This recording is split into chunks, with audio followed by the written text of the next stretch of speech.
আমরা একেবারে নিরালম্ব নই, অবলম্বনহীন নই। আমরা বাংলাদেশের মানুষ, আমরাও সর্বোচ্চ প্রযুক্তি ব্যবহার করতে জানি।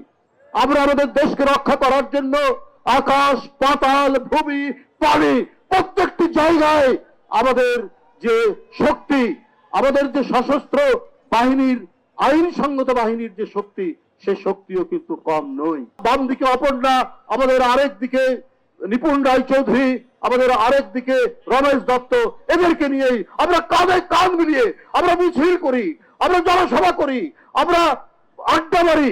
এই দেশ বাংলাদেশ, এই দেশকে আপনি মিথ্যা কলঙ্ক দিয়ে আমাদের এখানকার সম্প্রীতি, সাম্প্রদায়িক সম্প্রীতি এবং হাজার বছরের আমাদের যে ভ্রাতৃত্ববোধ, এই ভ্রাতৃত্ববোধকে ওই শুভেন্দুরা, ওই কি বলে যে ভারতের শাসক গোষ্ঠী, এটাকে ম্লান করতে পারবে না।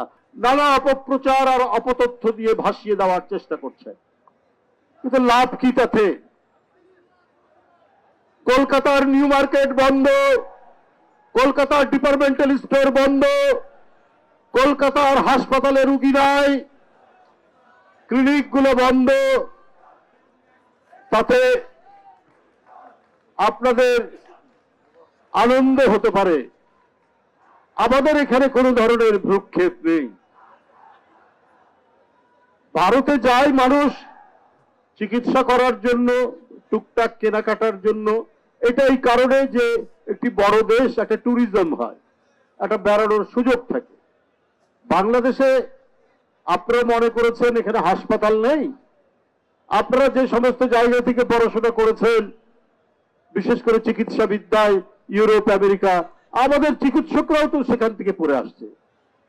FRCS, MRCP, সেই গ্লাসগো, লন্ডন, আমেরিকা, অস্ট্রেলিয়া, বিভিন্ন জায়গা থেকে তারা পড়ে আসছে।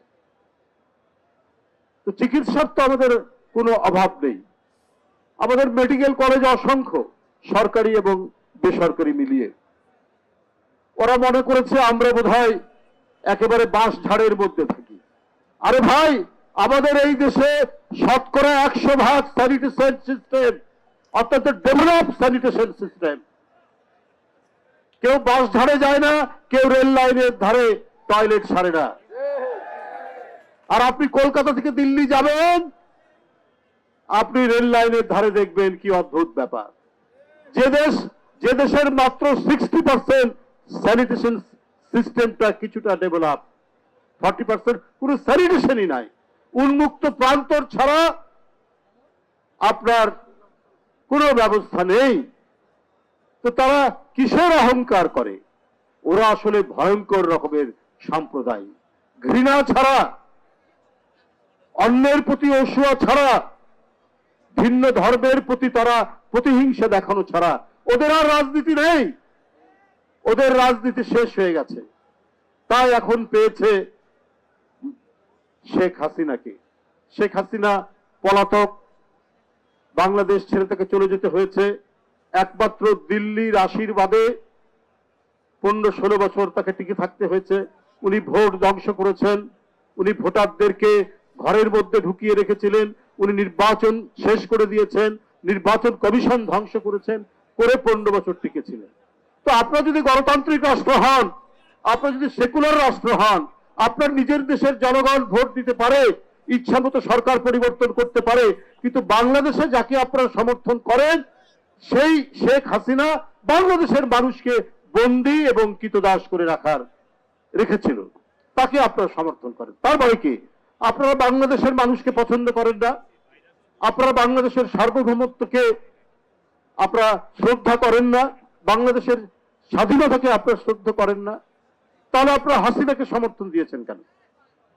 এই 15 বছর জনগণের প্রবল স্রোতের কাছে হাসিনা পালিয়ে গেলেন। সেই হাসিনাকে ফেরানোর জন্য শাসক গোষ্ঠী, মানে ভারতের শাসক শ্রেণী যা করছেন, এটা পৃথিবীর ইতিহাসে এবং রাষ্ট্রবিজ্ঞানের ভাষায় একবারে সরাসরি আগ্রাসন ছাড়া আর কিছু নয়।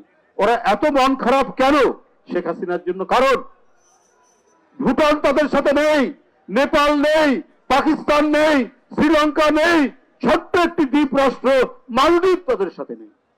ওদের সাথে কেউ বন্ধুত্ব করতে পারে না। কারণ ওরা মুখে যাই বলুক, ধর্মনিরপেক্ষ বলুক আর সেকুলার বলুক, ওদের মনের ভিতরে হচ্ছে কট্টর হিন্দুত্ববাদী হিংসা ছাড়া ওদের মধ্যে কিছু নেই। আমি শাসক শ্রেণী ভারতের বলি, আপনারা বাংলাদেশে বলছেন সংখ্যালঘু নির্যাতন, তো সংখ্যালঘু নির্যাতনের ফলাফল কি? আমি তো দেখলাম এখানে ইসকনের দ্বারা একজন আইনজীবী মারা গেলেন, রক্তাক্ত পন্থায় কুপিয়ে কুপিয়ে হত্যা করে মারা হলো, সাইফুল ইসলাম। কই আপনাদের ওখানকার যে শুভেন্দু, তারপরে আরো কিছু বিন্দু টিন্দু যারা রয়েছে, তারা তো এই ব্যাপারে একটা কথাও বললেন না, একটা আওয়াজ পর্যন্ত তুললেন না। মানুষ মারা গেল তো বাংলাদেশের মানুষ, সে মুসলিম, একজন আইনজীবী, তাকে মেরে ফেলা হলো, কোনো কথা নেই। তাহলে প্রতিদিন বাংলাদেশে সংখ্যালঘু নির্যাতন দিল্লি থেকে কলকাতা পর্যন্ত, এই যে এক ভয়ঙ্কর মিথ্যা কথার বেষ্টনী তৈরি করে গোটা বিশ্বকে বিভ্রান্ত করার যে প্রচেষ্টা চালাচ্ছেন, সেটাতে কোনো লাভ হবে না।